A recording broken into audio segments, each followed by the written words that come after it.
강태민의 집무실은 성공의 정수만을 모아놓은 공간이었다.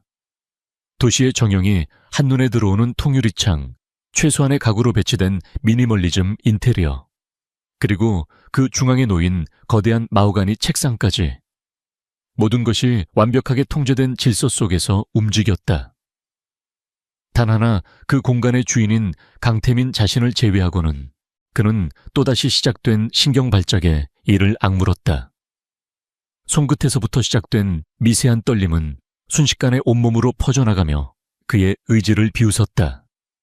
세계 최고의 의료진도 자신이 개발한 최첨단 신약도 이 정체불명의 병 앞에서는 무용지물이었다. 그들은 그저 희귀신경 퇴행성 질환이라는 원인도 치료법도 없는 절망적인 진단을 내렸을 뿐이다. 제국을 건설했지만 그 제국을 누릴 시간은 없었다. 강태민의 눈에는 깊은 냉소와 피로감이 가득했다. 그의 주변에는 그의 재산과 권력을 노리는 하이에나들만 득실거릴 뿐 진정한 인간관계는 존재하지 않았다. 그는 세상에서 가장 화려한 섬에 갇힌 고독한 시한부였다. 그때 집무실 문이 조용히 열리고 청소 카트가 들어왔다. 야간 청소부 한 소리였다. 그녀는 이 거대한 건물 안에서 마치 유령처럼 움직였다. 존재감 없이 소리 없이 자신의 일만 묵묵히 해내는 사람. 다른 직원들이 어떻게든 그의 눈에 띄기 위해 안간힘을 쓰는 것과는 달리 그녀는 단 한 번도 그에게 눈길을 준 적이 없었다.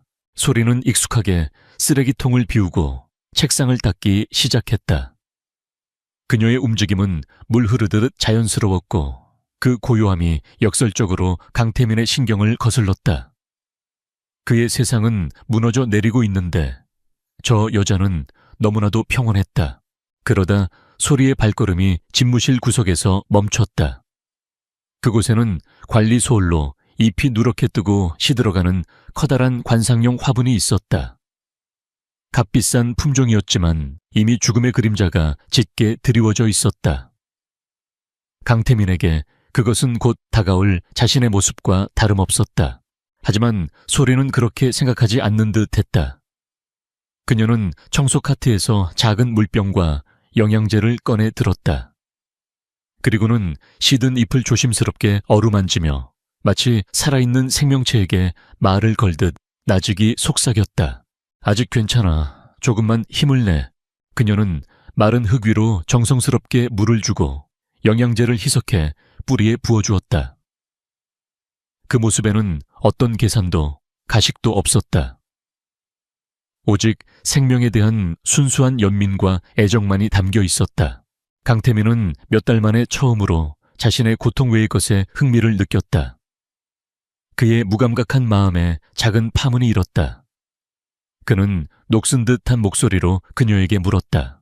어차피 죽을 나무인데 헛수고하는 이유가 뭐지? 소리는 그의 목소리에 화들짝 놀라 몸을 돌렸다. 그녀는 CEO와 직접 대화하게 될 줄은 꿈에도 몰랐다. 그녀는 잠시 망설이다가 조심스럽게 대답했다. 아직 살아있으니까요. 아주 작은 희망이라도 있으면 포기하면 안 된다고 생각합니다. 그 단순한 대답이 강태민의 심장을 관통했다. 희망. 그가 잊은 지 가장 오래된 단어였다. 저 보잘것없는 청소부의 눈에는 자신이 잃어버린 그 희망이라는 것이 담겨 있었다. 순간 그에게 기이한 충동이 일었다. 허무맹랑하고 자기 파괴적인 충동이었다. 그는 지갑을 꺼내 그 안에서 검은색의 카드를 꺼냈다. 한도 없는 VVIP 카드, 그의 권력과 부의 상징이었다. 그는 카드를 책상 위로 미끄러뜨렸다. 가져가. 소리는 어리둥절한 표정으로 그와 카드를 번갈아 보았다. 난 이제 이걸 쓸 시간이 없어. 그러니 당신이 대신 써. 집을 사든 세계 일주를 하든 내가 살지 못하는 인생을 마음껏 살아봐. 이건 죽어가는 자의 마지막 변덕이니까. 그의 말에는 삶에 대한 모든 미련을 버린 자의 공허함이 담겨 있었다. 하지만 소리는 고개를 저었다. 그녀는 책상으로 다가가 두 손으로 정중하게 카드를 그에게 다시 밀어냈다. 저는 이런 걸 받을 자격이 없습니다. 회장님의 마음만 감사히 받겠습니다. 바로 그때였다. 그가 앉아있는 책상에 가까이 다가서는 순간 소리의 코끝에 아주 미세한 향기가 스쳤다. 그의 값비싼 향수 냄새와 섞여 거의 감지할 수 없었지만 그녀는 그 향기를 놓치지 않았다. 그녀의 온몸의 신경이 곤두섰다. 이것은 평범한 향기가 아니었다. 그녀의 가문 대대로 내려오는 의서, 해독비방에만 기록된 전설적인 독초의 냄새였다. 현대의학으로는 절대 검출할 수 없으며 아주 서서히 신경계를 파괴하여 마치 자연적인 질병처럼 보이게 만드는 맹독. 자월초 지유의 처의 냄새였다. 소리의 얼굴에서 핏기가 가셨다. 그녀는 눈앞의 남자를 다시 보았다. 그는 불치병으로 죽어가는 것이 아니었다. 그는 아주 정교하고 잔인한 방식으로 천천히 살해당하고 있는 것이었다. 그녀는 자신도 모르게 한 걸음 뒤로 물러섰다. 심장이 미친 듯이 뛰기 시작했다. 이 비밀을 알아차린 순간 그녀 역시 위험해질 수 있었다.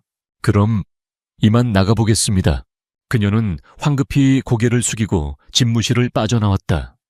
책상 위에는 그녀가 밀어놓은 검은 카드가, 그리고 집무실 안에는 그녀의 갑작스러운 태도 변화에 의아해하는 강태민이 남겨졌다. 텅 빈 복도에 혼자 남은 소리는 거친 숨을 몰아쉬었다. 그녀는 자신이 감당할 수 없는 거대한 비밀의 한가운데에 발을 들여놓았음을 직감했다. 모른 척해야 할까? 하지만 죽어가는 식물을 외면하지 못하는 그녀가 억울하게 죽어가는 사람을 외면할 수 있을까? 그녀의 귓가에 아주 작은 희망이라도 있으면 포기하면 안 된다고 말했던 자신의 목소리가 맴돌았다. 아이러니하게도 이제 그 희망은 그녀 자신이 되어야만 했다. 그날 밤 한소리는 자신의 작은 단칸방으로 돌아와 숨을 골랐다. 최신식 빌딩의 화려함과는 동떨어진 낡고 소박한 공간. 방 안에는 돈으로 살 수 없는 것들이 가득했다. 대를 이어 물려받은 낡은 의서들, 그리고 벽면을 가득 채운 말린 약초들이 은은한 향기를 풍기고 있었다. 그녀의 머릿속에서는 강태민에게서 났던 자월초의 향기가 떠나지 않았다. 그것은 단순한 의심이 아니었다. 독을 다루는 의원의 후예로서 그녀의 감각은 수백 가지 독초의 미세한 차이까지 구별해낼 수 있었다.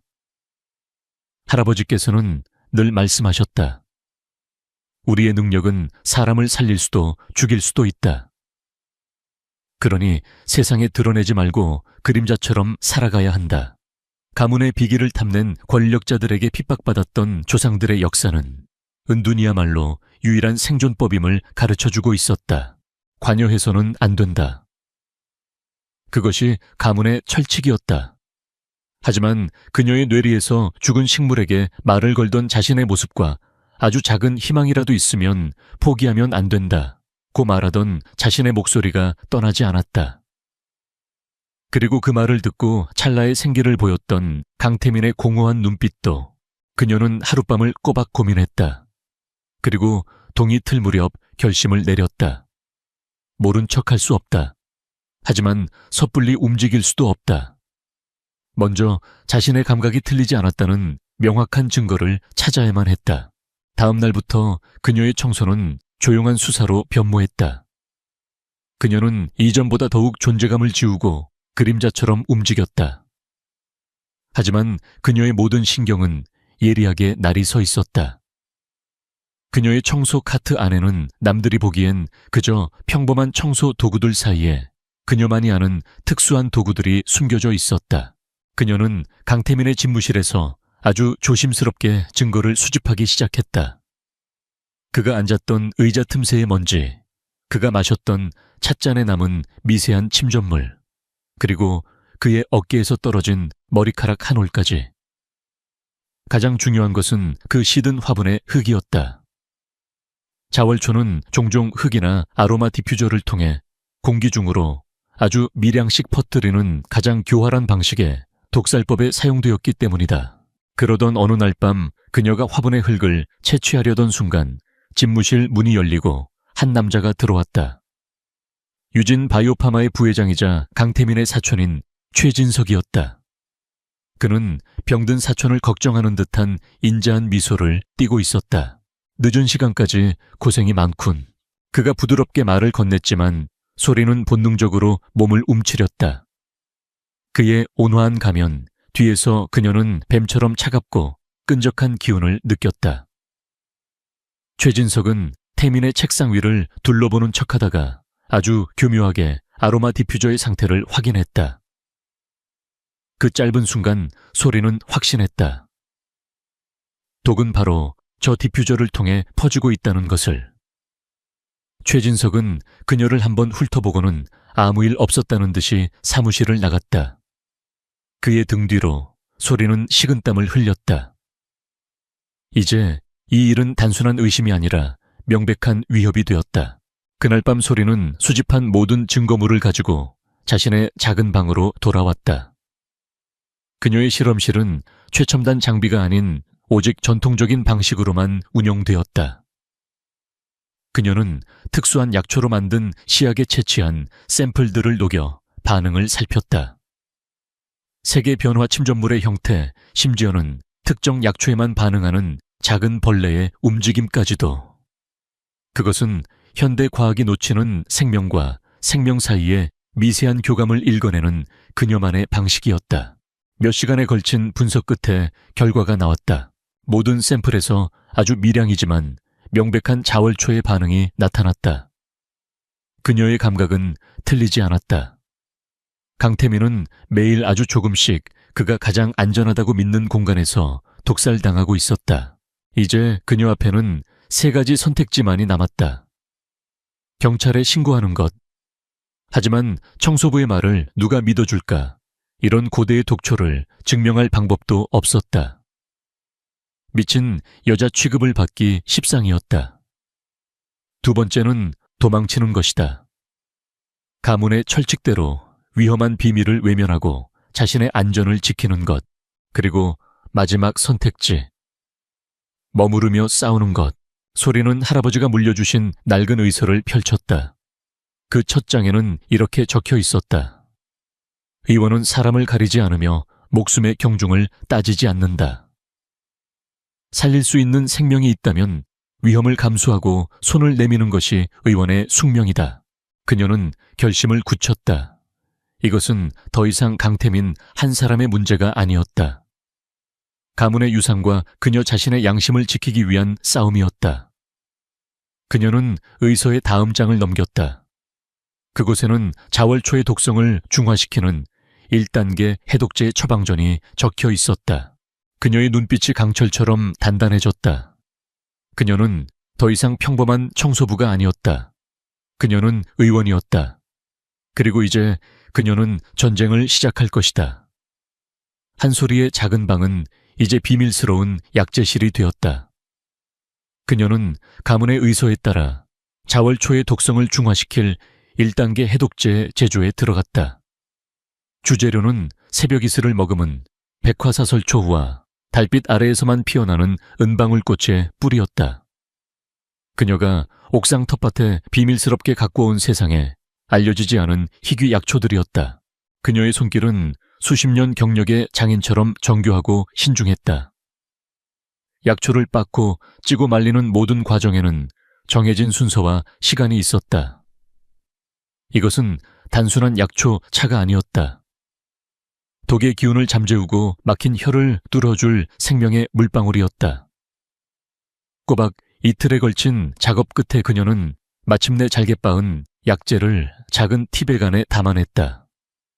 겉보기에는 시중에서 파는 평범한 허브차와 다를 바 없었다.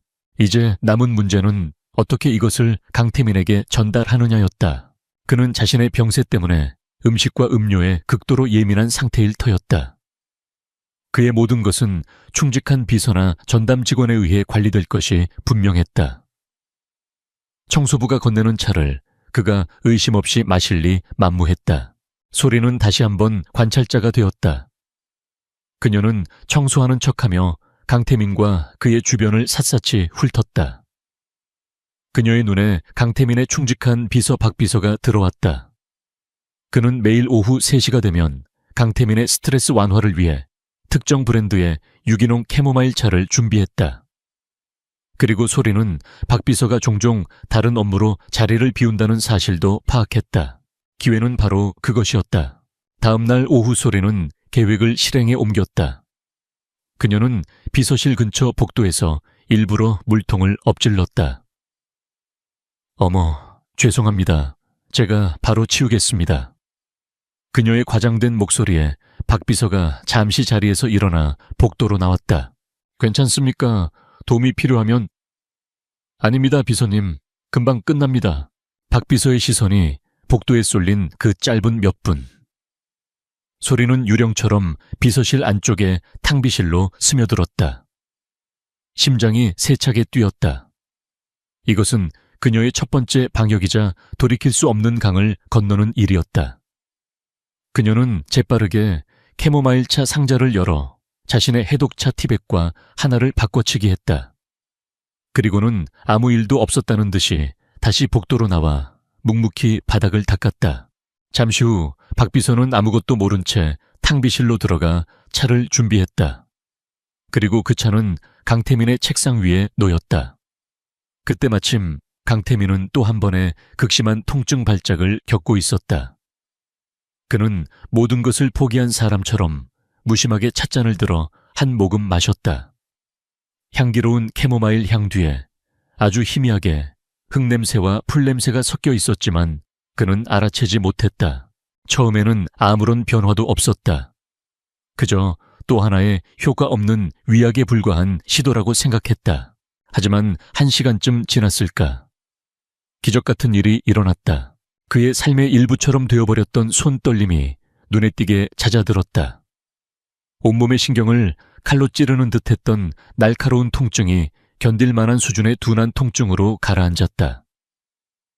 아주 작은 변화였지만 끝없는 쇠락의 길을 걷던 그에게는 폭풍우 속에서 한 줄기 햇살을 본 것과 같은 충격이었다.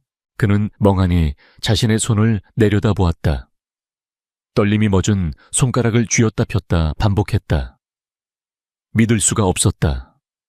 어떤 약도 어떤 치료도 이런 효과를 보여준 적이 없었다. 그의 머릿속에 방금 마셨던 차 한 잔이 떠올랐다. 설마 그 차 때문에.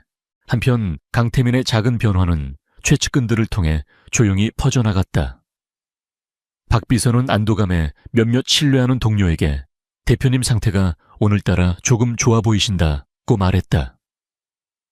그리고 그 소문은 곧바로 최진석의 귀에 들어갔다. 그는 안도하지 않았다. 그는 경악했다.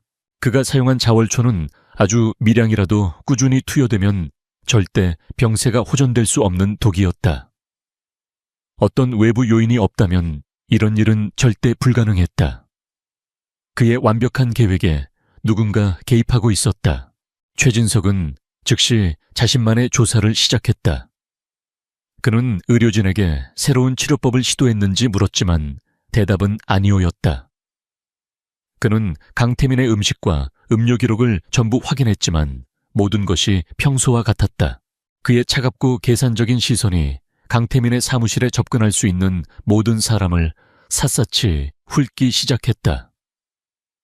임원들, 비서진, 그리고 그의 시야에 들어오지도 않았던 가장 낮은 직급의 직원들까지. 그날 저녁 최진석은 복도를 지나가다 청소 카트를 밀고 있는 한소리와 마주쳤다. 그는 처음으로 그 보이지 않던 청소부를 유심히 쳐다보았다. 너무나도 평범하고 너무나도 조용한 여자. 하지만 최진석의 세계에서는 때로는 가장 보잘것없는 것들이 가장 위험한 법이었다. 그의 눈에 처음으로 아주 희미한 의심의 불꽃이 어렸다. 그날 이후 강태민의 삶에 아주 작은 변수가 생겼다. 해독차의 효과는 일시적이었지만 그 작은 희망의 불씨는 그의 냉소적인 정신을 뒤흔들기에 충분했다. 그는 과학자이자 사업가였다. 기적을 믿지 않는 대신 데이터를 신뢰했다. 그의 병세에 대한 모든 데이터가 하향 곡선을 그리고 있을 때 유일하게 나타난 이 반등 지점. 그는 이 변수를 그냥 넘어갈 수 없었다. 그의 의심은 자연스럽게 그날의 차로 향했다. 그는 박 비서에게 매일 오후 3시 정확히 같은 차를 가져오라고 지시했다. 동시에 그는 아무도 모르게 자신의 집무실 책상과 탕비실 구역을 향해 초소형 카메라를 설치했다. 이것이 우연인지 아니면 누군가의 의도적인 행위인지 그는 자신의 눈으로 직접 확인해야만 했다. 한소리의 하루하루는 살얼음판을 걷는 것 같았다. 그녀는 매일 같은 시간에 티백을 바꿔치기 하는 위험한 임무를 수행했다. 이제 그녀에게 쏟아지는 시선은 둘이었다. 하나는 그녀의 정체를 파헤치려는 강태민의 분석적인 시선, 그리고 다른 하나는 그녀를 위협하는 최진석의 포식자 같은 시선이었다. 최진석은 그녀를 압박하기 시작했다. 그는 일부러 사무실에 값비싼 잉크를 쏟고는 처리가 늦다며 그녀를 질책했다. 청소 용역 회사에 직접 전화를 걸어 그녀의 근무 태만을 항의하며 다른 층으로 보내거나 해고하라고 압력을 넣기도 했다. 그의 교묘한 괴롭힘 속에서 소리는 자신의 목에 조여오는 올가미를 느꼈다. 한편 강태민은 매일 밤 그날 녹화된 영상을 확인했다. 그리고 마침내 그는 모든 것을 목격했다. 화면 속에서 그 보이지 않던 청소부는 놀랍도록 신속하고 전문적인 손놀림으로 티백을 바꿔치기 하고 있었다. 그의 심장이 내려앉았다. 이것은 우연이 아니었다. 그녀는 의도적으로 위험을 무릅쓰고 자신을 돕고 있었다. 대체 왜 그의 충성스러운 비서 박 비서 역시 이상한 낌새를 채고 있었다.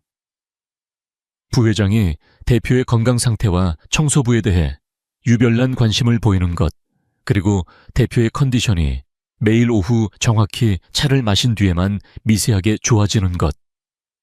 날카로운 박 비서는 흩어진 점들을 연결하기 시작했다. 강태민은 결심했다. 더 이상 혼자 싸울 수 없었다. 그는 박 비서를 자신의 편으로 끌어들여야만 했다. 그는 박 비서에게 녹화 영상을 보여주었다. 영상을 본 박 비서의 얼굴은 경악과 분노, 그리고 자신이 독살의 도구로 이용당했다는 굴욕감으로 일그러졌다. 대표님, 제가 어리석었습니다. 죽을 죄를 지었습니다. 박 비서는 그 자리에서 절대적인 충성을 맹세했다. 그는 최진석에 대한 자신의 오랜 의심들을 모두 털어놓았다. 이제 강태민에게는 첫 번째 동맹군이 생겼다. 그들은 공동의 적을 가진 비밀을 공유한 동지가 된 것이다. 박 비서의 합류로 그들의 작전은 한층 더 정교해졌다. 이제 박 비서는 알면서도 소리를 돕는 조력자가 되었다. 그는 최진석의 동태를 살피며 그녀에게 안전한 신호를 보내주었고 더 안전한 기회를 만들어 주었다. 동시에 그들은 최진석에 대한 방역에 나섰다. 박 비서는 자신의 권한을 이용해 최진석의 자금 흐름과 통화 기록, 외부 미팅 내역 등을 은밀하게 파헤치기 시작했다. 하지만 최진석 역시 만만치 않았다. 그는 자신의 계획에 차질이 생기자 덫을 놓기로 결심했다. 어느 날 오후 그는 예상치 못한 시간에 집무실에 나타나 소파에 앉아 서류를 보는 척했다. 그리고는 보안팀에 연락해 탕비실 주변의 CCTV를 집중적으로 감시하라고 지시했다. 그것도 모른 채 소리는 평소처럼 티백을 바꾸기 위해 탕비실로 향했다. 그녀가 티백을 손에 쥐는 순간 집무실 안에 있던 최진석의 시선이 날카롭게 그녀를 향했다. 소름이 끼쳤다. 함정이었다. 그녀가 움직이는 순간 모든 것이 발각될 터였다. 바로 그 위기의 순간 그녀는 기지를 발휘했다. 그녀는 탕비실 구석에 있던 작은 화분에 일부러 발을 헛디뎌 넘어지는 척했다. 깍! 요란한 소리와 함께 화분이 바닥에 떨어져 깨졌다. 최진석과 박 비서가 동시에 탕비실로 달려왔다. 무슨 일이야? 죄송합니다, 부회장님. 제가 발을 헛디뎌서. 소리는 깨진 화분 조각을 치우는 척하며 손에 쥐고 있던 해독 티백을 자신의 주머니 안으로 감쪽같이 숨겼다. 최진석은 의심스러운 눈초리로 그녀를 쳐다봤지만 명백한 증거는 없었다. 그는 분을 사귀며 돌아설 수밖에 없었다. 그날 밤 강태민은 자신의 사무실에 설치된 카메라를 통해 최진석의 함정에서 아슬아슬하게 벗어나는 소리의 모든 모습을 지켜보고 있었다. 그의 심장이 철렁 내려앉았다. 그는 저 연약해 보이는 여인이 가진 대담함과 지혜에 감탄했다. 그리고 동시에 그녀를 위험에 빠뜨린 자신에 대한 죄책감과 그녀를 지켜야 한다는 강렬한 보호 본능이 끌어올랐다. 이제 그가 그녀를 조사하는 이유는 더 이상 의심 때문이 아니었다. 자신을 구하기 위해 모든 것을 걸고 있는 저 여자를 이해하고 싶어졌기 때문이다. 자신이 놓은 덫에서 한 소리가 유유히 빠져나가자 최진석의 분노는 극에 달했다. 그는 더 이상 미세한 방법으로 그녀를 압박할 시간이 없다고 판단했다. 그녀가 강태민을 돕고 있다는 증거를 찾을 수 없다면 반대로 그녀가 강태민을 해치려 했다는 누명을 씌우면 그만이었다. 그는 어둠의 경로를 통해 빠르지만 치명적이지는 않은 현대의학으로 쉽게 검출 가능한 독성 물질을 손에 넣었다. 그리고는 자신의 신복을 시켜 모두가 퇴근한 늦은 밤 한소리의 청소 카트와 개인 사물함에 그 물질을 몰래 숨겨두게 했다. 다음날 아침 그는 익명으로 보안팀에 제보했다. 야간 청소부가 수상한 행동을 하는 것 같습니다. 산업 스파이거나 아픈 대표님을 해치려는 불순분자일지도 모릅니다. 최진석의 계획대로 보안팀은 즉시 한소리의 모든 소지품을 수색했다. 그리고 증거물이 발견되었다. 회사는 발칵 뒤집혔다. 한소리는 변명할 틈도 없이 보안팀에 의해 회의실로 끌려갔다. 최진석은 충격받은 척 연기하며 현장으로 달려왔다. 그는 모든 사람이 보는 앞에서 분노에 찬 목소리로 그녀를 몰아세웠다. 내년이 감히 경쟁사에서 보낸 스파이냐? 아니면 돈에 눈이 멀어 아픈 사람 목숨까지 노리는 살인 청부업자냐? 당장 이 여자를 경찰에 넘겨. 상황은 그녀에게 절대적으로 불리했다. 그녀는 사방이 막힌 방에 갇힌 속수무책의 사냥감이었다. 하지만 그녀가 모르는 사이 그녀에게는 가장 강력한 보호자가 생겨 있었다. 자신의 사무실에서 카메라를 통해 이 모든 광경을 지켜보던 강태민의 얼굴이 얼음처럼 차가워졌다. 최진석, 감히 자신의 사람을 건드려 그는 비틀거리는 몸을 일으켜 세웠다. 그의 눈에는 병약한 환자의 무력감이 아닌 자신의 영역을 침범당한 왕의 분노가 서려 있었다. 그가 회의실 문을 열고 들어서는 순간 소란스럽던 모든 소음이 멎었다. 최진석은 그가 나타나리라고는 예상치 못한 듯 당황한 기색을 감추지 못했다. 강태민은 천천히 걸어가 겁에 질린 한소리의 옆에 섰다. 그리고는 자신의 사촌을 똑바로 쳐다보며 물었다. 이게 다 무슨 소란이지? 최 부회장. 최진석은 급히 표정을 수습하며 발견된 증거물을 내밀었다. 형님, 이 여자가 형님을 해치려 했습니다. 제가 형님을 보호하기 위해. 그 순간 강태민이 그의 말을 잘랐다. 그의 입에서 나온 말은 회의실에 있는 모든 사람을 충격에 빠뜨렸다. 그 여자가 한 모든 행동은 내가 직접 내린 명령이다. 회의실은 완전한 침묵에 휩싸였다. 강태민은 태연하게 말을 이어갔다. 나는 오래전부터 누군가 나를 독살하려 한다는 의심을 하고 있었다. 그래서 한소리 씨를 개인적으로 고용해 비밀리에 증거를 수집하고 범인을 역으로 추적하게 한 것이다. 그녀의 사물함에서 나온 그 독이라는 것은 내가 범인을 유인하기 위해 일부러 그녀에게 가지고 다니게 한 미끼일 뿐이고 그의 완벽한 거짓말은 모든 판을 뒤집어 놓았다. 그는 한순간에 무력한 피해자에서 모든 것을 꿰뚫어보고 적을 유인한 전략가로 변모했다. 최진석은 자신의 덫에 자신이 걸려든 꼴이 되었다. 그는 분노로 얼굴이 시뻘개졌지만 더 이상 아무 말도 할 수 없었다. 강태민은 보안팀과 다른 임원들을 모두 내보냈다. 회의실에는 이제 그와 한소리 그리고 충직한 박비서 3사람만이 남았다. 긴장이 풀리자 강태민의 몸이 휘청거렸다. 무리한 탓이었다. 그는 책상에 몸을 기댄 채 새로운 눈빛으로 소리를 바라보았다. 이제 당신이 모든 것을 말해줄 차례요, 한소리 씨. 당신 대체 누구요? 그리고 내가 독살당하고 있다는 건 어떻게 알았지? 자신을 보호하기 위해 모든 것을 내걸었던 그의 모습에 소리는 마침내 결심했다. 그녀는 자신의 비밀 일부를 털어놓았다. 저희 가문은 대대로 의원이었습니다. 현대의학이 찾아내지 못하는 독을 구별해내는 능력을 가지고 있습니다. 저는 회장님에게서 자월초의 냄새를 맡았습니다. 회장님은 아프신 게 아닙니다. 살해당하고 계신 겁니다. 자월초라는 고대의 독초 이름. 그리고 그녀의 눈에 담긴 확신. 강태민은 마침내 모든 조각을 맞출 수 있었다. 사촌에 대한 차가운 분노와 눈앞의 여인에 대한 경외감이 동시에 밀려왔다. 그는 결단을 내렸다. 그는 그녀에게 다가가 생사를 건 계약을 제안했다. 나를 치료하시오, 한소리 씨. 당신이 가진 모든 것을 이용해 내 목숨을 구해주시오. 그 대가로 나는 내가 가진 모든 것을 이용해 당신과 당신 가문의 비밀을 지켜주겠소. 그리고 이 짓을 한 놈을 우리 손으로 직접 끌어내립시다. 내 목숨을 당신 손에 맡기겠소. 소리는 그의 눈을 들여다보았다.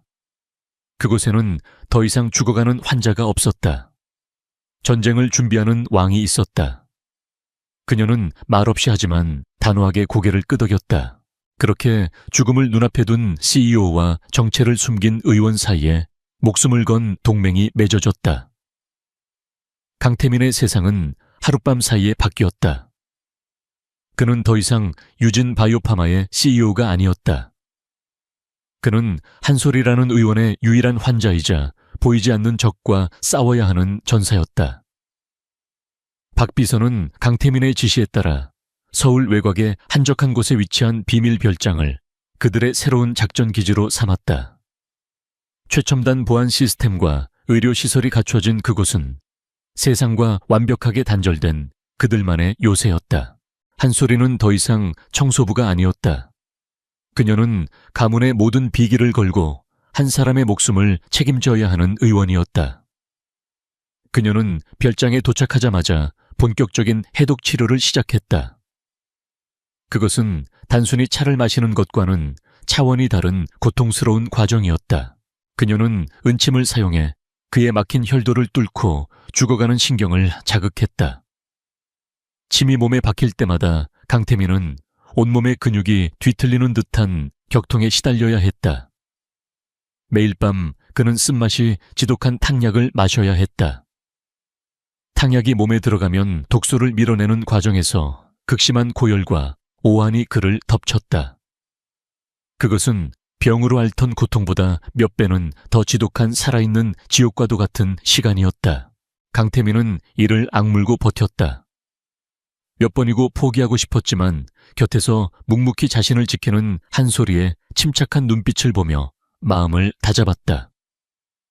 그녀는 밤새 그의 곁을 지키며 그의 상태를 살폈고 그의 손을 잡아주며 나직한 목소리로 그를 격려했다. 고통의 시간을 함께 겪으며 두 사람 사이에는 말로 설명할 수 없는 깊은 신뢰와 유대감이 쌓여갔다. 그는 그녀의 강인함에 존경심을 느꼈고 그녀는 그의 꺾이지 않는 의지에 연민을 느꼈다. 한편 최진석은 패닉 상태에 빠져 있었다. 강태민이 사적인 시설에서의 집중치료를 명목으로 갑자기 자취를 감추자 그는 독을 투여할 방법도 사촌의 상태를 감시할 수단도 모두 잃어버렸다. 시간이 자신의 편이 아니라는 것을 직감한 그는 점점 더 초조하고 난폭해졌다. 그는 병원 관계자들을 매수하고 사설 탐정을 고용해 강태민의 행방을 쫓았지만 박 비서가 구축한 철통 보안을 뚫을 수는 없었다. 결국 그는 최후의 수단을 선택했다. 강태민을 직접 제거하는 것. 어느 비 오는 밤 최진석이 고용한 청부업자들이 별장을 급습했다. 경보음이 요란하게 울리고 별장은 순식간에 전쟁터로 변했다. 박 비서가 이끄는 보안팀이 필사적으로 그들을 막아섰지만 적들의 기세는 거셌다. 강태민은 아직 몸이 완전히 회복되지 않은 상태였지만 더 이상 무력하게 누워만 있지 않았다. 그는 지휘실에서 CCTV를 보며 자신의 천재적인 전략가적 두뇌로 보안팀의 움직임을 지휘했다. 바로 그때 적중 한 명이 방어선을 뚫고 한소리가 있는 치료실로 향하는 것이 보였다. 안 돼. 강태민의 눈빛이 돌변했다. 그는 자신의 목숨보다 그녀의 안전이 우선이었다.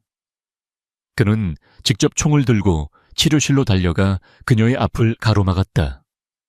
그의 등 뒤에서 소리는 처음으로 그의 넓은 어깨가 산처럼 든든하다고 느꼈다. 치열한 접전 끝에 그들은 간신히 공격을 막아냈다. 하지만 이 사건은 최진석이 목표를 위해서라면 살인도 마다하지 않을 것이라는 명백한 증거였다. 대여 이상 기다릴 시간이 없어 그놈을 끌어내릴 증거를 찾아야만 해. 강태민이 핏발선 눈으로 말했다. 그때 한소리가 결정적인 단서를 제공했다. 자월초는 단독으로 쓰이지 않아요. 그 독성을 활성화시키고 검출을 피하게 만드는 촉매제가 반드시 필요하죠.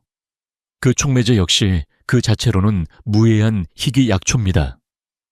아마 최진석은 그 촉매제를 비밀리에 구해왔을 겁니다. 그 약초의 출처를 찾으세요. 그럼 증거를 잡을 수 있을 거예요. 그녀의 지식은 그들의 수사에 한 줄기 빛이 되었다. 강태민과 박 비서는 그녀가 알려준 촉매제의 특성을 바탕으로 역추적에 나섰다. 그들은 최진석이 소유한 유령 회사를 통해 희귀 약재를 불법으로 거래하는 한 약재상과 수년간 거액의 거래를 해온 사실을 밝혀냈다. 이것이 바로 스모킹 건이었다.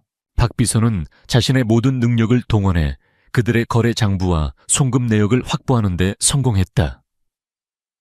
그들이 그 결정적인 증거를 손에 쥔 순간 길고 긴 어둠의 터널 끝에 마침내 빛이 보이기 시작했다. 강태민의 건강은 날이 갈수록 호전되고 있었고 이제 그들의 손에는 복수를 위한 칼이 쥐어져 있었다. 마지막 결전을 위한 모든 준비가 끝났다. 작전 기지 역할을 하던 별장의 아침은 그 어느 때보다 고요하고 희망찼다. 강태민은 거의 완벽하게 건강을 회복했다. 그의 눈빛은 과거의 냉소적인 천재 사업가로 돌아와 있었지만 그 안에는 이전에는 없었던 따뜻함과 깊이가 더해져 있었다. 지난 몇 달간의 사투는 그의 몸에서 독을 몰아냈을 뿐만 아니라 그의 영혼을 짓누르던 오만과 고독이라는 더 지독한 독까지 정화시켜 주었다. 결전의 날을 앞둔 마지막 밤, 그는 한소리와 함께 별장 정원에 앉아 있었다. 고맙소 한소리 씨, 내 목숨을 구해준 것뿐만 아니라 다시 사는 법을 알려주었소. 그의 진심 어린 감사의 소리는 옅은 미소를 지었다. 두 사람 사이에는 환자와 의원 혹은 동맹 관계를 넘어선 그보다 훨씬 더 깊고 애틋한 감정이 조용히 흐르고 있었다. 결전의 날, 유진 바이오파마 본사 강당에서는 최진석의 주도로 긴급 주주총회가 열리고 있었다. 분위기는 무겁고 긴장감이 감돌았다. 최진석은 연단 위에서 건강상의 이유로 더 이상 직무 수행이 불가능한 강태민 대표의 해임안을 상정하고 자신이 새로운 회장으로서 회사를 안정시키겠다는 위선적인 연설을 하고 있었다. 그는 완벽한 승리를 눈앞에 두고 자신감에 차 있었다. 주주들의 의결 투표가 막 시작되려는 순간이었다.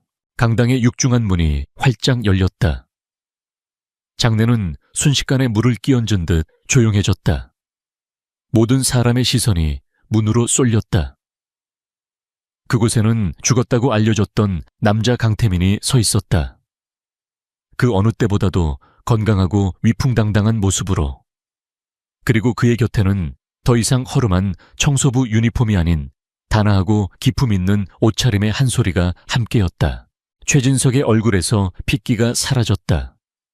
그는 마치 유령이라도 본 듯한 표정으로 그 자리에 얼어붙었다. 강태민은 천천히 연단으로 걸어 올라갔다. 그는 시간을 낭비하지 않았다. 저는 제 자리를 되찾기 위해 이 자리에 선 것이 아닙니다. 저는 오늘 우리 안에 숨어있던 반역자를 처단하기 위해 왔습니다. 박 비서가 스크린을 조작하자 그의 뒤로 모든 진실이 하나씩 펼쳐지기 시작했다. 그는 자신의 병이 현대의학으로는 진단조차 할 수 없었던 이유부터 설명했다. 그리고 자신의 곁에 선 한소리를 평범한 청소부가 아닌 전설적인 의원 가문의 마지막 후예이자 자신의 생명의 은인으로 소개했다. 이어서 그들이 수집한 모든 증거가 공개되었다. 자월초의 독성 분석 결과 최진석의 유령 회사가 불법 약재상과 독초 및 촉매제를 거래한 송금 내역과 장부까지. 증거는 반박의 여지가 없었다. 궁지에 몰린 최진석은 발악했다. 그는 소리를 지르며 모든 것을 부정했지만 아무도 그의 말을 믿지 않았다. 이미 박 비서의 연락을 받고 대기하고 있던 경찰이 강당으로 들어와 그의 팔에 차가운 수갑을 채웠다. 그의 야망과 제국은 그가 가장 신뢰했던 주주들 앞에서 가장 처참한 방식으로 무너져 내렸다. 모든 혼란이 끝나자 강태민은 다시 주주들 앞에 섰다. 그는 건강의 완전한 회복과 회사의 윤리, 강령 재정비를 위해 잠시 경영 일선에서 물러나겠다고 선언했다.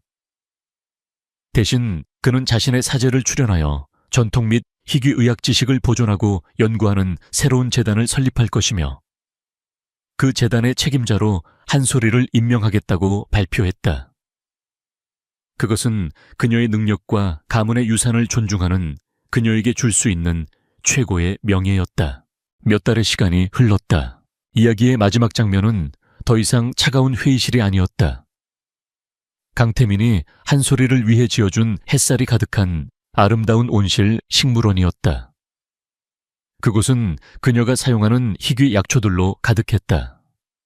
강태민은 딱딱한 수트 대신 편안한 셔츠 차림으로 그녀를 도와 약초를 돌보고 있었다. 그는 마침내 평화를 찾은 모습이었다. 그는 흙을 만지고 있는 소리를 바라보며 말했다. 당신은 내 몸의 독을 해독해 준 것만이 아니었어. 내 영혼을 좀먹던 고독과 냉소라는 독까지도 없애주었지. 나는 당신 덕분에 사는 법과 사랑하는 법을 다시 배웠어. 그들의 이야기는 극적인 키스로 끝나지 않았다. 대신 서로를 향한 조용하고 따뜻한 미소로 마무리되었다. 두 사람은 함께 식물을 돌보며 성장과 치유, 그리고 함께 나아갈 새로운 삶을 상징하는 미래를 가꾸고 있었다. 1935년 경성. 전라남도의 작은 마을에서 나고 자란 이순희에게 처음 마주한 경성의 모습은 거대하고 소란스러운 괴물과도 같았다. 굉음을 내며 지나가는 전차 하늘을 찌를 듯 솟은 서양식 건물들, 그리고 거리 곳곳에 나부튼 알아볼 수 없는 일본어 간판들. 순이는 기차역에 내린 순간부터 주눅이 들어 낡은 보따리를 쥔 손에 저절로 힘이 들어갔다. 그녀가 일하게 될 곳은 북촌에 위치한 거대한 기와집이었다. 집주인 김윤식 대감은 조선 총독부의 고위 관료로 친일파라는 손가락질을 받는 인물이었다. 마을의 주선자가 일자리를 알아봐 주었을 때 어머니는 탐탁지 않은 얼굴을 했지만 굶주리는 동생들을 위해 순이는 경성행을 택할 수밖에 없었다. 집은 그녀가 상상했던 것 이상으로 크고 위압적이었다. 서양식으로 개조된 응접실과 전통미를 간직한 안채가 기묘하게 어우러져 시대의 혼란스러움을 그대로 보여주는 듯 했다. 그곳에서 순이는 처음으로 주인 식구들을 만났다. 주인어른 김윤식 대감은 날카로운 눈매와 굳게 닫힌 입술을 가진 다가가기 어려운 사람이었다. 그는 순이를 위아래로 훑어볼 뿐 아무 말도 하지 않았다. 안주인은 늘 불안한 듯 창백한 얼굴을 하고 있었고 집안의 고요함 속에서 그녀의 마른 기침 소리만이 간간히 들려왔다. 그리고 도련님 김정현이 있었다. 동경에서 유학을 마치고 돌아왔다는 그는 하얀 셔츠에 말끔한 양복 바지를 입은 신식 멋쟁이였다. 하지만 그의 얼굴은 조각상처럼 차가웠고 그는 순이의 존재를 아예 인식하지 못하는 것처럼 보였다. 그는 순이를 그저 가구의 하나처럼 스쳐 지나갈 뿐이었다. 순이의 일과는 고되고 외로웠다. 그녀는 행랑채의 작은 방에서 지내며 동이 트기 전부터 밤이 깊을 때까지 집안의 온갖 굳은 일을 도맡아 했다. 하지만 그녀를 가장 힘들게 한 것은 고된 노동이 아니었다. 그것은 바로 매일 밤 찾아오는 정체 모를 공포였다. 모든 식구들이 잠자리에 들고 거대한 집이 깊은 침묵에 잠기는 자정이 되면 순이는 어김없이 그 소리를 들었다. 2층에서 시작되는 나무 바닥이 삐걱거리는 소리. 그 소리는 아주 조심스러웠지만 고요 속에서는 천둥처럼 크게 들렸다. 발소리는 언제나 집의 가장 깊숙한 곳 창고로 쓰이는 지하로 향했다. 바로 도련님 김정현의 발소리였다. 처음 며칠간 순이는 애써 그 소리를 무시하려 했다. 하지만 소리는 매일 밤 계속되었다. 도련님은 대체 저 깊은 밤 어두운 지하에서 무엇을 하는 것일까? 순이의 머릿속에서는 온갖 무서운 상상들이 피어났다. 시골에서 어른들에게 들었던 부잣집 도련님들의 흉흉한 소문들이 떠올랐다. 혹시 사람을 해치고 있는 것은 아닐까? 아니면 일본 순사들도 모르는 끔찍한 비밀이라도 숨겨두고 있는 것은 아닐까? 어느 날 밤 순이는 빨래를 정리하다가 우연히 도련님의 셔츠 소매에서 붉은 얼룩을 발견했다. 심장이 철렁 내려앉았다. 피다. 피가 틀림없었다. 그녀는 공포에 질려 비명을 지를 뻔했지만 간신히 입을 틀어막았다. 그날 밤 그녀는 뜬 눈으로 밤을 지새웠다. 지하에서 들려오는 희미한 소음에 귀를 기울이며 온몸을 사시나무처럼 떨었다. 그 다음 날부터 순이는 도련님의 모든 행동을 의식하기 시작했다. 그는 낮에는 여전히 냉정하고 무심한 도련님이었다.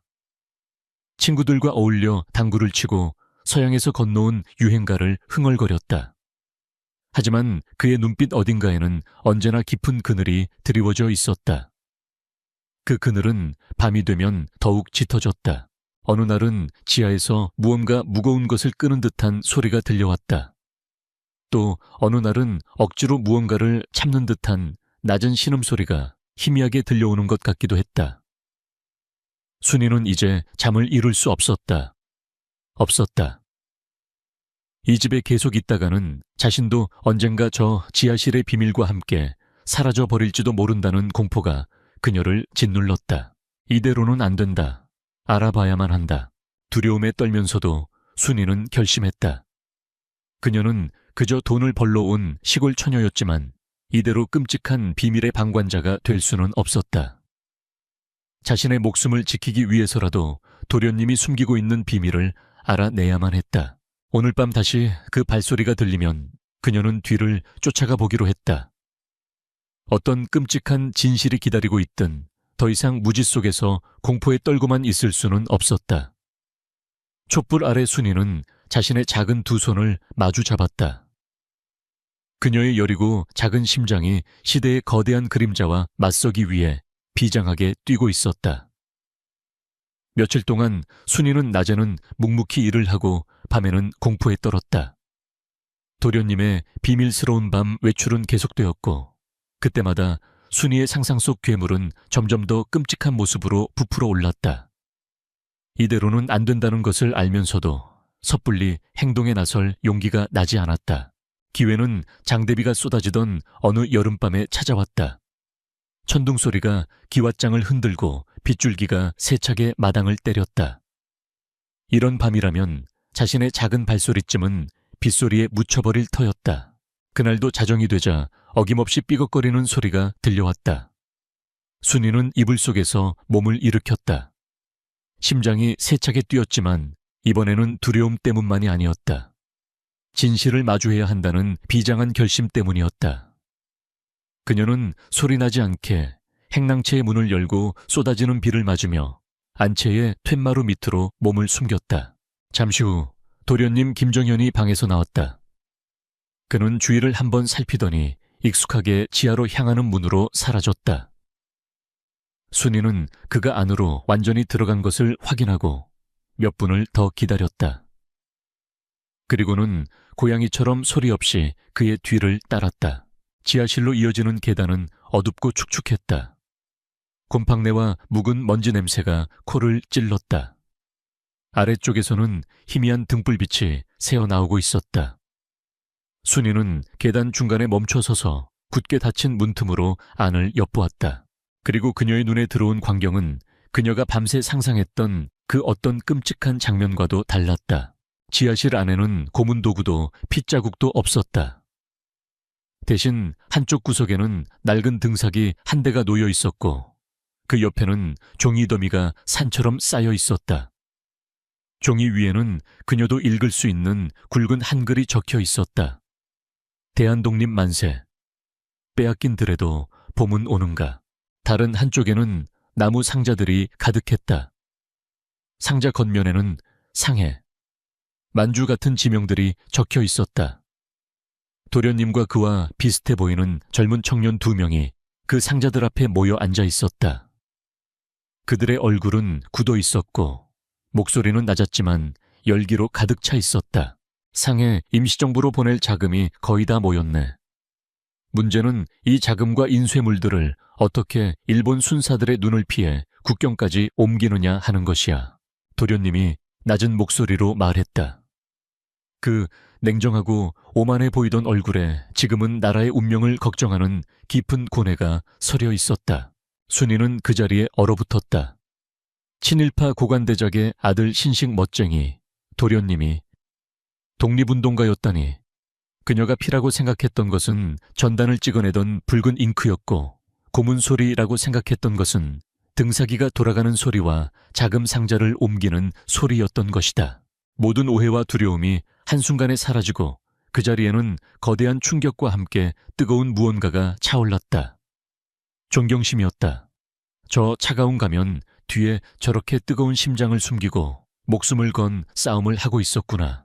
순이가 감정에 휩싸여 넋을 잃고 서 있던 바로 그 순간이었다. 그녀가 딛고 있던 낡은 나무 계단이 삐걱하는 날카로운 소리를 냈다. 스웨스. 지하실 안의 대화가 즉시 멈추었다. 세 쌍의 날카로운 눈이 동시에 문틈을 향했다. 순이는 심장이 멎는 것 같았다. 도망쳐야 하는데 발이 땅에 붙어버린 듯 움직이지 않았다. 다음 순간 지하실 문이 거칠게 열렸다. 김정현이 번개처럼 튀어나와 순이의 팔을 잡아 안으로 끌어당겼다. 다른 청년 하나는 재빨리 그녀의 머리에 차가운 총구를 겨누었다. 네오는 누구냐? 정현의 목소리는 얼음장처럼 차가웠다. 낮에 보았던 냉소적인 도련님의 모습은 온데간데 없었다. 그의 눈빛은 적을 마주한 맹수처럼 날카롭고 위험했다. 언제부터 엿듣고 있었지? 일본 헌병의 끈아풀이냐? 아, 아닙니다. 저는 순이는 극심한 공포에 목소리조차 제대로 나오지 않았다.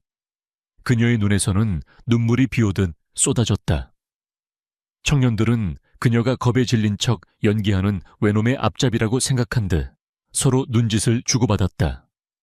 그녀를 여기서 처리해야 한다는 무언의 신호였다. 죽음의 공포가 순이를 덮쳤다.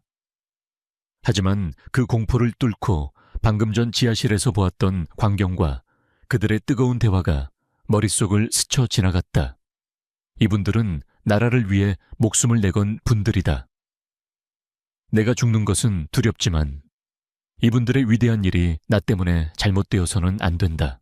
순이는 어디서 그런 용기가 났는지 자신도 모르게 무릎을 꿇고 울부짖었다. 나리, 저를 죽이셔도 좋습니다. 제발, 저 같은 미천한 것 때문에 이 위대한 일을 멈추지 마십시오. 조선은 독립해야만 합니다. 그녀의 절규는 지하실의 축축한 공기 속에 메아리 쳤다. 정적, 총구를 겨누고 있던 청년도, 그녀를 신문하던 정현도 모두 그 자리에 멈춰 섰다. 그들은 순이를 내려다보았다. 그녀의 말은 어눌하고 두서가 없었지만 그 안에는 꾸밈없는 진심과 조국을 향한 절박한 마음이 담겨 있었다. 정현의 눈빛이 세차게 흔들렸다. 그는 잠시 순이의 눈을 깊숙이 들여다보았다. 그 눈 속에서 거짓이나 배신 대신 오직 순수한 공포와 더 순수한 열망을 발견했다. 그는 옆에 동지에게 손짓으로 총을 내리게 했다. 그리고는 다른 동지들에게도 눈짓을 보냈다. 그들은 잠시 망설이다가 이내 밖으로 통하는 비밀 통로를 통해 조용히 사라졌다. 지하실에는 정연과 바닥에 엎드려 흐느끼는 순이 단둘만이 남았다. 정연은 한동안 아무 말 없이 그녀를 내려다보았다. 그의 머릿지 속은 복잡하게 얽혀들었다. 이 아이는 누구인가? 적인가 아군인가? 새로운 위협인가? 아니면 예기치 못한 희망인가? 그는 천천히 몸을 숙여 순이의 어깨를 붙잡아 일으켰다. 그리고는 그녀의 젖은 눈을 똑바로 바라보며 그의 인생을 그리고 순이의 인생을 완전히 바꿔놓게 될 첫 질문을 던졌다. 내 이름이 무엇이냐? 그날 밤 이후 거대한 기와집 안의 세계는 완전히 달라졌다. 순이에게 김정연 도련님은 더 이상 두려움의 대상이 아니었다. 낮에는 여전히 하인과 주인으로 서로에게 무심한 척 행동해야 했지만 모두가 잠든 밤 지하실에서 마주하는 그는 다른 사람이었다. 그는 순이를 더 이상 하녀로 부르지 않았다. 그는 그녀의 이름을 불러주었다. 순이 동지, 내가 하는 일은 목숨을 내놓고 하는 일이요. 처음으로 단둘이 지하실에서 마주 앉았을 때 정현은 말했다. 이제 이 비밀을 안 이상 순이 동지 역시 위험에 처하게 된 것이요. 내가 동지들을 시켜 조용히 이곳을 떠나 시골로 돌아갈 수 있도록 도와줄 수도 있어. 아니면 그는 잠시 말을 멈추고 순이의 눈을 똑바로 보았다. 이 위험한 길을 우리와 함께 가겠소. 그것은 선택의 기회였지만 순이는 이미 마음을 정한 뒤였다. 굶주림을 피해 경성에 왔지만 그녀의 마음속에는 늘 나라를 잃은 백성의 서름이 자리 잡고 있었다. 그녀는 고개를 저었다. 아닙니다, 도련님. 아니, 동지, 저도 함께하게 해주십시오. 제가 무엇을 하면 되겠습니까? 그녀의 대답에 정연의 눈빛이 복잡하게 빛났다. 그는 이 순박한 시골 처녀를 위험 속으로 끌어들이고 싶지 않았지만 그녀의 눈에서 자신과 같은 불꽃을 보았다. 그날부터 순이의 훈련이 시작되었다. 정연은 그녀에게 일본 순사들, 특히 사복을 입고 민간인들 사이에 섞여 있는 헌병들을 구별하는 법을 가르쳐 주었다. 암호를 해독하는 법이나 동지들끼리만 알아볼 수 있는 눈짓과 손짓 같은 것들도 알려주었다. 순이는 스펀지처럼 모든 것을 빨아들였다. 그녀의 어눌했던 말투는 점차 또렷해졌고 늘 불안에 떨던 눈빛에는 총기가 서리기 시작했다. 한 달이 지났을 때 정현은 순이에게 첫 번째 임무를 맡겼다. 내일 아침 종로시장의 광명 상회로 가서 이 꾸러미를 주인장에게 전해주시오. 그가 내민 것은 평범한 약초 꾸러미처럼 보였다. 하지만 그 안에는 동지들에게 보낼 긴급 연락책과 약간의 자금이 숨겨져 있었다. 아무 말도 할 필요 없어. 그저 물건을 전해주고 주인장이 오늘 날이 참 좋구려라고 말하면 어제 내린 비 덕분입니다 라고 대답하면 돼. 그 외의 말은 절대 섞지 마시오. 다음 날 아침 순이는 심장이 터질 듯한 긴장감을 안고 집을 나섰다. 평범한 하녀의 심부름처럼 보이기 위해 일부러 낡은 저고리를 입고 장바구니를 들었다. 종로로 향하는 전차 안에서 그녀는 창밖의 모든 사람들을 의심의 눈초리로 쳐다보았다. 평범한 행인처럼 보이는 저 남자는 혹시 사복헌병이 아닐까? 등 뒤에서 들려오는 일본어 소리에 괜히 온몸이 움츠러들었다. 종로시장은 사람들로 인산인해를 이루고 있었다. 순이는 인파를 헤치고 겨우 광명상회라는 낡은 간판을 찾아냈다. 가게 주인은 인상 좋은 늙은이였다. 순이가 약초 꾸러미를 내밀자 그는 물건을 받아들고는 순이를 힐끗 쳐다보며 말했다. 오늘 날이 참 좋구려. 순이는 침을 꿀꺽 삼키고 어젯밤 정연과 수십 번도 더 연습했던 암호를 내뱉었다. 어제 내린 비 덕분입니다. 주인장은 희미하게 미소를 지으며 고개를 끄덕였다. 임무는 성공이었다. 순이가 가게를 나와 다시 인파 속으로 섞여 들어갈 때 그녀는 등줄기를 타고 흐르는 짜릿한 전율을 느꼈다. 그것은 공포와는 다른 거대한 목적의 일부가 되었다는 벅찬 희열이었다. 나는 더 이상 무지렁이 시골 처녀가 아니다. 나는 조국의 독립을 위해 싸우는 동지다. 집으로 돌아오자 정연이 마당에서 그녀를 기다리고 있었다. 그는 아무 말 없이 그녀를 스쳐 지나가며 누구도 보지 못하게 그녀의 손에 작은 약과 하나를 쥐어주었다. 수고했다는 그만의 방식이었다. 그들의 관계는 그렇게 깊어졌다. 낮에는 차가운 도련님과 순종적인 하녀였지만 밤에는 같은 이상을 꿈꾸는 동지였다. 정연은 그를 잘 모르는 순이에게 한글을 가르쳐 주었고 순이는 정연에게 시골에서 배운 다친 곳을 치료하는 민간요법을 알려주었다. 위험 속에서 피어난 그들의 유대감은 그 어떤 연인보다도 굳건하고 애틋했다. 하지만 평화는 길지 않았다. 어느 날 신문에는 종로에서 활동하던 독립운동가 조직이 대거 검거되었다는 기사가 실렸다. 체포된 명단 속에는 순이가 지하실에서 보았던 청년의 얼굴이 있었다. 그날 밤 집 안의 공기는 얼음장처럼 차가웠다. 정현은 아무 말도 없이 자신의 방에 틀어박혔고 안주인의 기침 소리는 더욱 잦아졌다. 가장 큰 변화는 주인어른 김윤식 대감에게서 나타났다. 그는 그날 이후 아들인 정현의 일거수일투족을 감시하기 시작했다. 그의 날카로운 눈은 마치 아들의 모든 비밀을 꿰뚫어 보고 있는 것만 같았다. 순이는 불안했다. 주인어른은 과연 아들의 정체를 의심하고 있는 것일까? 아니면 이미 모든 것을 알고 있는 것일까? 결정적인 사건은 비가 내리는 또 다른 밤에 일어났다. 상해에서 온 새로운 연락책이 급히 정현을 찾아왔다. 지하실은 너무 위험했기에 그들은 정현의 서재에서 만나기로 했다. 순이는 복도에서 망을 보고 있었다. 바로 그때 김윤식 대감이 예고도 없이 서재 쪽으로 걸어오고 있었다. 그의 손에는 야식으로 보이는 찻잔이 들려 있었다. 순이의 심장이 멎는 듯 했다. 지금 그가 서재 문을 열면 모든 것이 끝장이었다. 순이는 생각할 겨를도 없이 행동에 나섰다. 그녀는 찻잔을 든 쟁반을 들고 김윤식 대감의 앞으로 달려가다가 일부러 그의 발치에서 크게 넘어졌다. 와장창 요란한 소리와 함께 찻잔과 쟁반이 바닥에 떨어져 산산조각이 났다. 이런 무엄한 것을 봤나. 김윤식 대감의 불호령이 떨어졌다. 그의 모든 신경이 순이에게로 쏠렸다. 소란을 틈타 서재 안에 있던 연락책은 창문을 통해 무사히 빠져나갔다. 순이는 매서운 꾸지람을 들으며 깨진 찻잔 조각을 치웠다. 손끝이 베어 피가 흘렀지만 아픔은 느껴지지 않았다. 잠시 후 모든 상황을 파악한 정현이 서재에서 나왔다. 그는 말없이 순이의 앞에 쪼그려 앉았다. 그리고는 그녀의 피 흘리는 손에서 가장 날카로운 사기 조각을 집어들었다. 그는 아무 말도 하지 않았지만 순이는 그의 눈빛을 읽을 수 있었다. 그 눈 속에는 고마움과 미안함, 그리고 동지를 향한 깊은 염려가 담겨 있었다. 그들의 유대감은 이제 그 누구도 끊을 수 없을 만큼 단단해졌다. 하지만 그들을 둘러싼 폭풍우는 점점 더 거세지고 있었다. 집 밖의 적보다 어쩌면 집 안에 가장 가까운 사람이 더 무서운 적일지도 모른다는 불길한 예감이 순이의 마음을 무겁게 짓눌렀다. 그날 밤 이후 집안의 공기는 더욱 팽팽하게 당겨졌다.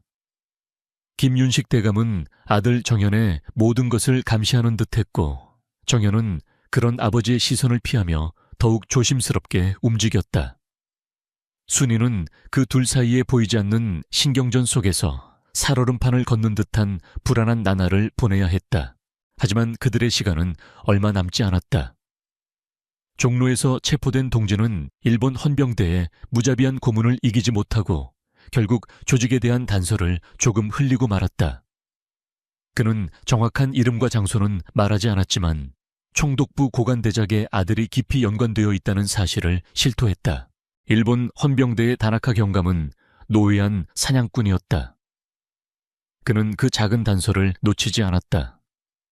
그는 즉시 총독부 내의 모든 조선인 고관들을 용의선상에 올리고 그들의 자제들을 비밀리에 조사하기 시작했다.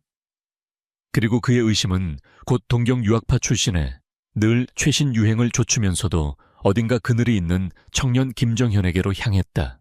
폭풍이 몰아치기 바로 전날 밤 세상은 거짓말처럼 고요했다. 정현은 지하실에서 순이가 다친 손을 직접 치료해주고 있었다. 그는 서툰 솜씨로 작은 손에 약을 바르고 붕대를 감아주었다. 그들의 손이 스칠 때마다 순이의 심장은 작게 내려앉았다. 미안하다. 정현이 낮은 목소리로 말했다. 나 때문에 너까지 위험하게 만들었구나. 아닙니다, 도련님. 순이가 고개를 저었다. 이것은 이제 도련님만의 일이 아닙니다.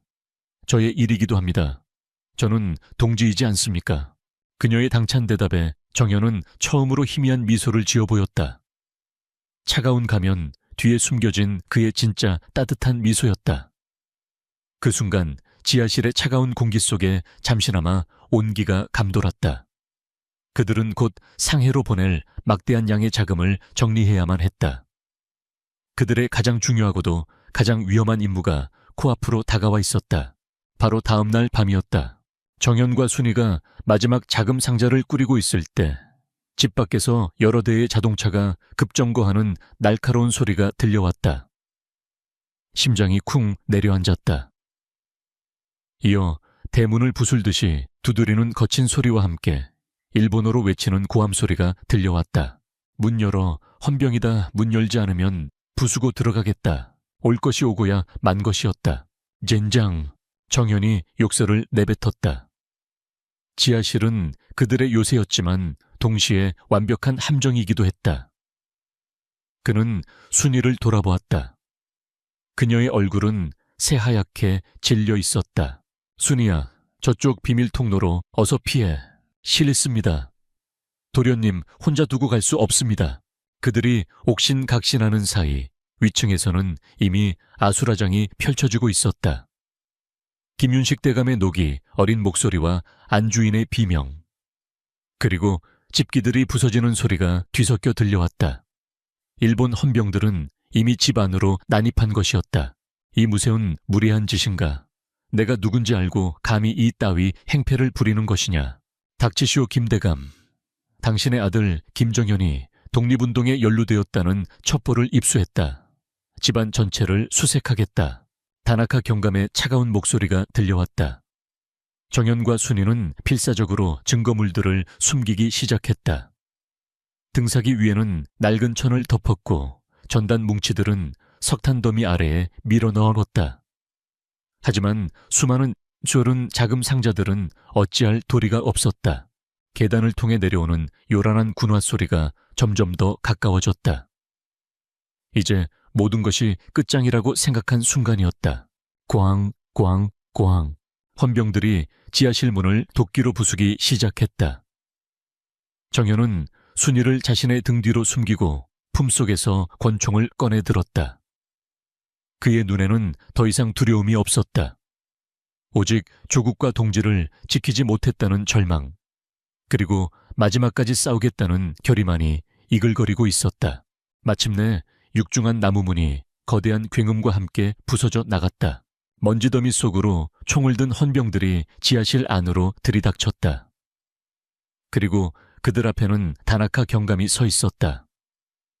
그는 지하실 안의 풍경 겁에 질린 순이와 그녀를 보호하듯 앞을 가로막고 선 정현, 그리고 미처 다 숨기지 못한 자금 상자들을 보며 잔인하고 만족스러운 미소를 지었다.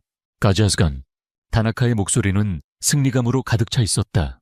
친일파의 탈을 쓴 더러운 쥐새끼를 말이야. 그는 자신의 부하들에게 손짓했다. 저항하면 사살해도 좋다. 전원 체포하라. 총구들이 일제히 정현과 순이를 향했다. 어둡고 축축한 지하실 안희미한 백열등 불빛 아래 모든 희망이 사라진 듯 했다. 그들의 위대하고도 비밀스러웠던 싸움은 이렇게 허무하게 끝나는 것처럼 보였다. 절망적인 정적이 지하실을 감쌌다. 다나카 경감의 입가에 걸린 잔인한 미소는 그들의 패배를 확인시켜주는 낙인과도 같았다. 정현은 권총을 쥔 손에 힘을 주었다. 이 자리에서 죽더라도 단 한 놈이라도 더 저승길 동무로 데려갈 생각이었다. 순이는 눈을 질끈 감았다. 바로 그 순간이었다. 모두 멈추시오. 계단 위에서 천둥과도 같은 위험 있는 목소리가 울려 퍼졌다. 그 목소리 하나에 총을 겨누고 있던 헌병들마저 움찔하며 계단 쪽을 돌아보았다. 김윤식 대감이었다. 그는 조금 전에 분노하던 모습은 온데간데 없이 서늘하고 침착한 얼굴로 천천히 계단을 내려오고 있었다. 그의 걸음에는 총독부 고관대작의 위엄과 그 누구도 예상치 못한 압도적인 기세가 서려 있었다. 다나카 경감 소란이 심하군. 찾던 것이 이것들이요. 그는 태연하게 지하실 안에 자금 상자들을 가리켰다. 그리고는 자신의 아들 정연과 겁에 질린 순이는 거들떠보지도 않은 채 오직 다나카 경감만을 똑바로 응시하며 말했다.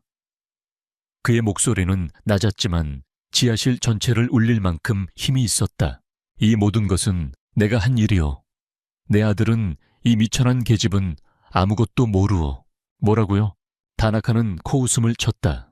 농담이 지나치시군요, 대감. 대감 같은 대표적인 친일파가 독립운동 자금을 모았을 리가 없지 않소. 독립운동 자금이라니 가소롭군. 김윤식 대감은 경멸이 담긴 미소를 지었다. 다나카 자네는 아직 세상을 잘 모르는군.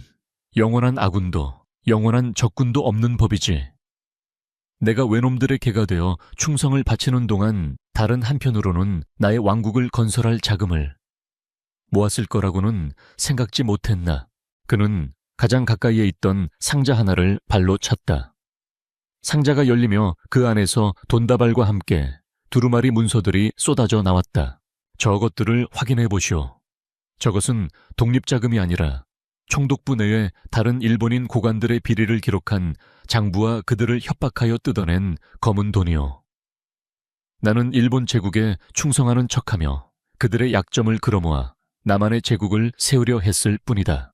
다나카는 충격에 빠진 얼굴로 부하에게 문서들을 확인시켰다. 문서들은 너무나도 정교하게 조작되어 있어 누가 보아도 개인의 권력욕과 탐욕을 위해 만들어진 것처럼 보였다.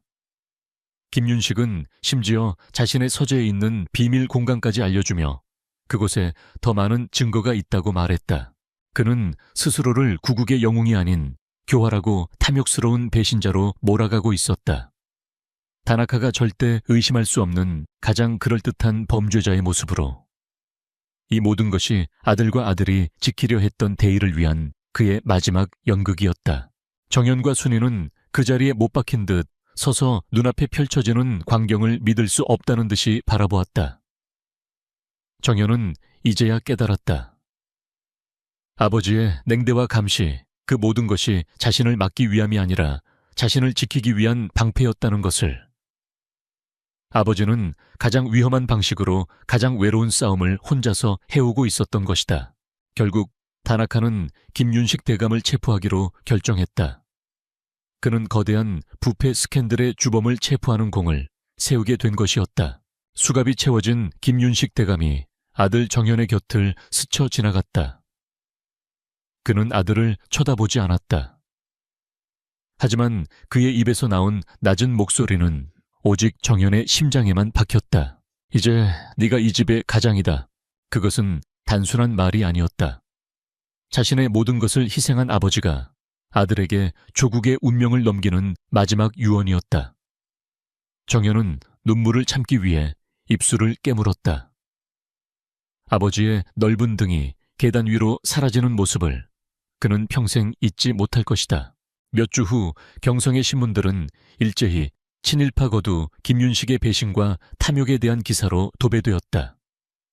그는 조선인과 일본인 모두에게 손가락질받는 희대의 배신자가 되었다. 하지만 그의 희생 덕분에 독립운동의 명맥은 끊기지 않았다. 일본 경찰의 감시가 사라진 집 그 깊은 지하실에서 정연과 순이는 새로운 계획을 짜고 있었다. 그는 더 이상 철없는 도련님이 아니었다. 아버지의 유산을 짊어진 침착하고 강인한 지도자였다. 순이는 그런 정연의 곁을 묵묵히 지켰다. 그녀는 더 이상 두려움에 떠는 시골 처녀가 아니었다. 그녀는 조국의 새벽을 열기 위해 어둠 속에서 촛불을 드는 굳건한 동지였다. 어느 날 밤 그들은 지하실의 낡은 지도 앞에 서 있었다. 만주로 향하는 새로운 자금 전달 경로를 확인하고 있었다. 희미한 등불 아래 두 사람의 젊은 얼굴에는 슬픔과 함께 결코 꺾이지 않을 의지가 담겨 있었다. 경성의 그림자는 여전히 짙고 어두웠다.